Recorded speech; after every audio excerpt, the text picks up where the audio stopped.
வணக்கம். 260th வந்துட்டோம். So let's spend some time looking back at the 9 that went past. 251 சர்வஞானி அப்படிங்கிற அந்த topic பற்றி பேசும்போது ஹம்சா அப்படிங்கிறவங்க வந்து there are 1,000 ways to parenting, but நீ ஒரு தடவை தான் ஒரு மாதிரி தான் நீ அதை பண்ண முடியும். எப்படி பண்ணாலும் பாக்கி 999 வேலை யாராவது திட்டின்னு தான் இருக்க போகிறாங்க. Just do your own thing அப்படிங்கிற அழகான ஒரு அட்வைஸை கொடுத்தாங்க. And also she says something about this is definitely not an excuse to stop learning. எவ்வளோத்த கற்றுக்க முடியும் இனிமே, எனிவே நம்ம ஃபுல்லாக கற்றுக்க முடியாது அப்படின்னு சொல்கிறது நியாயம் இல்லை. So learn what you want, learn it well. It's a reminder to not be too hard on yourself. எல்லாத்தையும் கற்றுக்க முடியலன்னா உன்னை நீ ரொம்ப வருத்திக்க தேவையில்லை, உன்னையே குத்தம் சொல்லிக்க தேவையில்லைங்கிறது தான் முக்கியமான பாயிண்ட். Well set. அதே 251 பற்றி பேசிகிட்டு இருக்கும்போது கடவுள் வந்து he gave a wish to live in all of us and made sure that life is incomplete. ஒரு செமி இக்னரண்ட் ஸ்டேட்டை நம்மளுக்கு கொடுத்துட்டு நம்மளுடைய டெஸ்டினேஷன் தெரியும், ஆனால் அது எப்போ வரும்னு தெரியாத மாதிரி கொடுத்துருக்கார் அப்படின்னு ஒரு ஒரு புதிரான ஒரு விஷயத்த சொன்னாங்க. ஸ்ரீ ஜெயமோகன் எழுதின அந்த மகாபாரத கதையை நான் படிச்சுட்ருக்கேன். அதில் கர்ணன் பற்றி வெய்யோன் அப்படின்னு 9th புக்கு. அந்த 9th புக்கில் கர்ணன் அது தான் சொல்கிறான். ஐ do not look too far ahead into the future. நான் எய்யும் அம்பு சென்று சேரும் இடத்தை தாண்டி நான் யோசிப்பதில்லை அப்படிங்கிறான். ரியலி பாயிண்ட் தாட் அது. No point because I have no control over it, it will change anyway அப்படிங்கிற அந்த பாயிண்ட். கருப்பு ஆடு பற்றி பேசினோம். அதில் வந்து நீங்கள் மீம்ஸை பற்றி ரொம்ப தவறாக சொல்லிட்டீங்க. Lowest class of time wasters உருவாக்குற lowest class of time wasters உட்கொள்கிற ஒரு விஷயம் அது அப்படின்ட்டிங்க. அது அன்ஃபேர், நாங்களாம் கோச்சிக்க போகிறோம் அப்படின்னு என்னுடைய நண்பர்கள் சில பேர் சொன்னாங்க. I agree, I must not have set that. இந்த சீச்சி இந்த பழம் புளிக்கும் அப்படின்னு சொல்லுவாங்களே, நம்மளுக்கு வராத கலையை வந்து நம்ம நெகட்டிவாக சொல்லுவோம் அப்படின்னு, இதில் என்ன பெரிய விஷயம் அப்படின்னு நினைப்போம் அப்படின்னு. Probably I don't know how to make memes. Nothing I said ever became a meme, and hence probably I spoke ill of that. I'm sorry. Inglourious Bastards அப்படின்னு ஒரு படம் வந்தது, குவென்டின் டராண்டினோ. இந்த ஷிபோலேத் பற்றி பேசிகிட்டு இருந்தபோது எனது நண்பர் ஒருவர் வந்து அந்த படத்தில் 3 அப்படிங்கிற ஒரு கிளாஸ் காட்டுவான், எத்தனை கிளாஸ் வேணும்னு. அதை வச்சே இவன் ஜெர்மன் இல்லை, இவன் ஒற்றன் அப்படின்னு கண்டுபிடிக்கிற ஒரு செம சீன் ஒன்று வரும். அது ஞாபகம் வந்தது அப்படின்னார். Yes, that was an amazing, really turning point scene அது. 253 ஞான சூன்யம் பேசிகிட்டு இருந்தபோது இந்த ஃபெர்மி ப்ராப்ளமில் மாதவன் அலைப்பாயுதையில் பண்ணுவானே, எப்படி அந்த பொண்ணை இவ்வளோ பெரிய மெட்ராஸில் கண்டுபிடிக்கிறதுன்னு ஃப்ரெண்ட்ஸ்லாம் சொல்லுவாங்க. அதுக்கு இவர் சொல்லுவார், எத்தனை பெண்கள் இருக்காங்க, அதில் எத்தனை மெடிசின் படிக்கிறவங்க இருக்காங்க, அதில் இந்த இடத்துல ட்ரெயின் ஏறுறவங்க எத்தனை பேர் இருப்பாங்க அப்படின்னு கொண்டு வந்து he will bring it down to 1 in 70 girls, and that's a Fermi problem right there.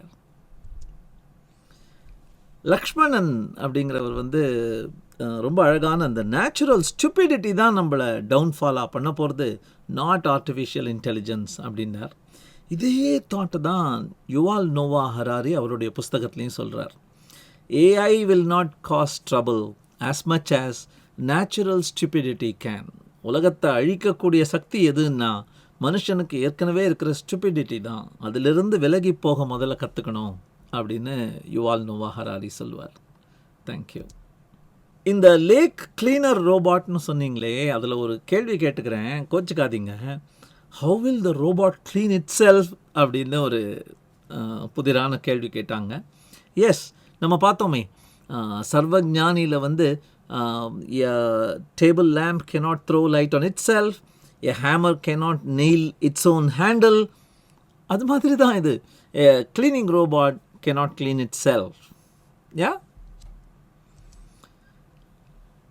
அப்பப்பா அந்த ஃபோர் ஃபாதர்ஸ் பற்றி பேசிகிட்டு இருந்தபோது அந்த ரொம்ப ஆசையாக நான் கேட்குறது இந்த ராகுல் வெள்ளால் அப்படிங்கிற அந்த சின்ன பையன் பாடுற பாட்டு.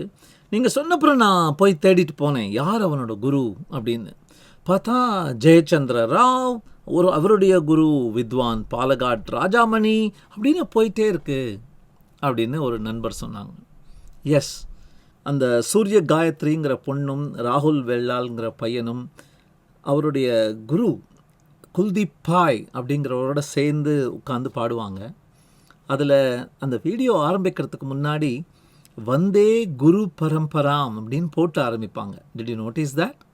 What does it mean? Basically they are paying obeisance not just to the guru but to the guru and his or her forefathers, all the ancestors. குரு பரம்பரைக்கே வந்தனம் அப்படின்னு சொல்கிறது ரொம்ப அழகான பாயிண்ட். பிரதீப் வந்து ஸ்டீல் லைக் அன் ஆர்டிஸ்ட்னு நீங்கள் சொல்லியிருந்தீங்க. அந்த புஸ்தகம் ரொம்ப நல்லா இருந்தது. எனக்கு இன்னொரு புஸ்தகம் ஞாபகம் வந்தது. கிளின் டோயஸ் அப்படிங்கிறவங்க வந்து ஃபோட்டோகிராஃப் லைக் அ தீவ் அப்படின்னு ஒரு புஸ்தகம் எழுதியிருக்கார். Interesting. I am going to get that book and read it. Thank you. Neha Farheen அவங்க சொல்கிறாங்க, மெக்டானல்டைசேஷன் வந்து சம்டைம்ஸ் குட்டும் தானே, இட் அவாய்ட்ஸ் த டிஸ்கம்ஃபர்ட். சில விஷயங்கள் ப்ரெடிக்டபிளாக இருக்கிறது நல்லது தானே அப்படின்னு ஒரு பாயிண்ட் சொன்னாங்க.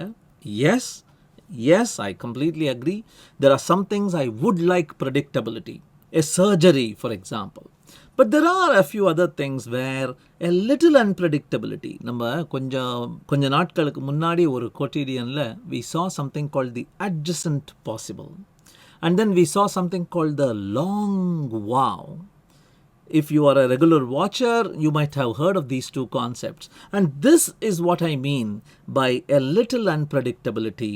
And this McDonaldization kills it. It kills all creativity. That was my point.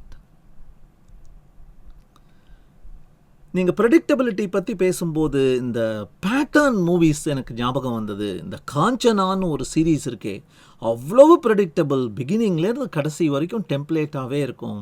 ஆனால் அதை கம்பேர் பண்ணி பார்த்தீங்கன்னா ராட்சசன் மூவி டைரக்ட் பண்ண மிஸ்டர் ராம்குமார் அப்படிங்கிறவங்களோட முதல் படம் வந்து முண்டாசுப்பட்டி. நம்ப முடியறதா அவங்களால? அவ்வளவு டிஃப்ரெண்ட் ஜான்ரா. ஒன்று வந்து fun and village setting and total comedy, out and out comedy. ராட்சசன்கிறது completely different kind of genre அப்படின்னாங்க.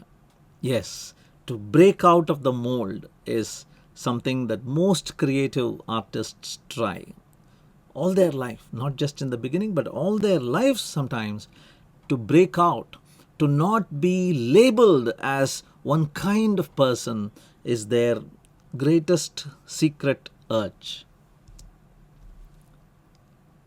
ஷாக் ஆகிடாதீங்க. பேரலல் சீரீஸ் அப்படின்னு பார்த்தோம். அதில் அந்த மல்டி டாஸ்கிங் பற்றி கொஞ்சம் பேசிகிட்டு இருந்தோம். வீடியோ ரெக்கார்டிங் முடிகிற வரைக்கும் டோர் ஓப்பன் பண்ணலையா அப்படின்னு ஒருத்தர் கேட்டார். இன்னொருத்தர் வந்து அந்த சவுண்ட்ஸ் எல்லாம் நேச்சுரலாக நடக்குதா, நீங்கள் உள்ளே புகுத்தினீங்களா அப்படின்னு கேட்டார். சார், நைட்டு 11:45 to 12:15 ரெக்கார்ட் பண்ணுறது இது. ஸோ நிச்சயம் இட் வாசன்ட். நான் குக்கரில், எனக்கு குக்கர் வடிக்க தெரியாது. நானாக கதை கட்டினது அந்த லைன்லாம். பெல்லும் அடிக்கலை, எல்லாத்தையும் உள்ளே சொருகினேன் கடைசியில். Thanks for asking. Praveen Kumar வந்து, I never expected this knowledge from director of Zoho, you are really great அப்படின்லாம் சொன்னார். கிண்டலாக சொல்கிறாரான்னு தெரியல, பட் அதை நிஜமாகவே சொல்லியிருந்தார் அப்படின்னா உங்களுடைய கைண்ட் வேர்ட்ஸுக்கு நன்றி, thank you. But there are so many amazing people in the place I work who don't really show what they know to the outside world. நான் என்னமோ ஓட்டவாய் கொஞ்சம் அதை பகிர்ந்துக்கிறேன். But some really amazing people that I look up to every day sit inside the campus. Join us if you're really keen to work with such people. Thank you. Sumitra பழனிசாமிங்கிறவங்க சில சமயம் இந்த pebbles rock ஆகுதுன்னு சொன்னீங்களே, அதே மாதிரி ஃப்ரீயாக விட்டால் ராக்ஸும் pebbles ஆகின்றன. Wow, profound point. Yes, many of our greatest fears, many of our greatest worries and concerns, அந்த வெயிலின் முதல் கிரணங்கள் பட்ட உடனேயே அப்படியே கரைந்து போகும் அந்த பனித்துளி போல் அப்படின்னு சொல்லுவாங்களே. Yes, it happens, you're right. அவங்க இன்னொன்று சொன்னாங்க, வீட்லேயும் இந்த மாதிரி ஆச்சு, elders they don't tell us. ஏதாவது சிம்டம்ஸ் வந்ததுன்னா ஏதோ வயிற்று வலி, ஏதோ சின்ன விஷயம், இன்றைக்கி இருக்கும் நாளைக்கு போய்டும் அப்படின்னு சொல்லிடுறாங்க. அண்டு சில பெரியவங்கள்லாம், வீட்டில் இருக்கிற பெரியவங்கள்லாம் ஏற்கனவே குடும்ப பாரத்தை சுமந்துட்டுருக்க, வீட்லேயும் வேலை பண்ணுற, குழந்தைகளையும் பார்த்துக்கிற, வேலையும் ஆஃபீஸ்லேயும் போய் வேலை பண்ணுற உனக்கு நான் இன்னும் என்னுடைய கஷ்டங்களையும் சொல்லி மனசை வருத்தப்பட வைக்க விரும்பலை அப்படின்னு சொல்லி they complicate things. இன்னைக்கு நீ சொல்லி நாளைக்கு டாக்டர்கிட்ட காட்டியிருந்தோன்னா நாளன்னைக்கு சரியாக இருக்க வேண்டிய விஷயம் it unnecessarily complicates and blows up if you delay it past a point. So, வயதானவர்களுக்கு ஒரு வேண்டுகோள். You surely have somebody who you trust, who loves you so much.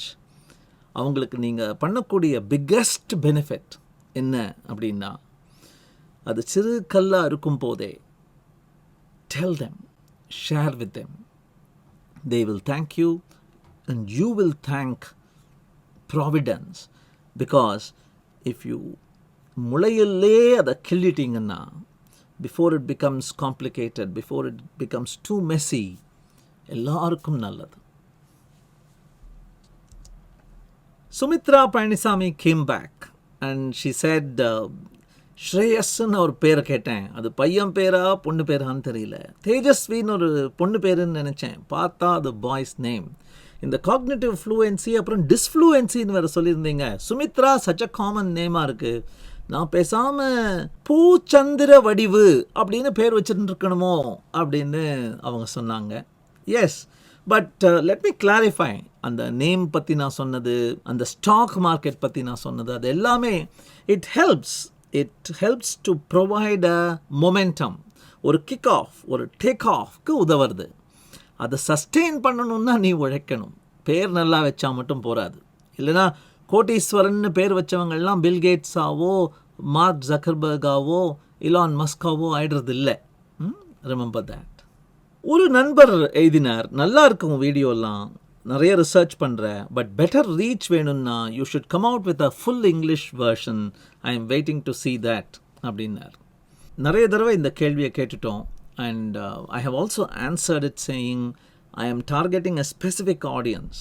Tamil தெரிந்த, ஆங்கிலம் அவ்வளவு நல்லா தெரியாத ஒரு ஆடியன்ஸை தான் ஐ எம் டார்கெட்டிங் அப்படின்னு சொன்னேன்.